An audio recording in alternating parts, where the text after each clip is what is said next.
It's another day with another dollar. Kuja cameraman. 2026 nishakubukia. Nataka ikuwe mwaka yako ya kuanza dairy farming kama hujaianza. Mimi nitakuplug na ng'ombe. Number 2, I have a YouTube account ndakutrain venye unafaa kulisha hawa ng'ombe kutoka kandamaka 1 day old until ikuzalie. I'm here to remind you 2026. Manzeni mwaka yako ya kuanza farming and I'm here to help you. Kama ni ng'ombe, I will give you high yield milkers.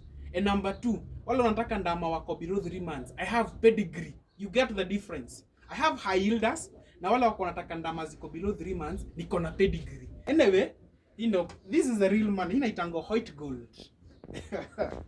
Aya.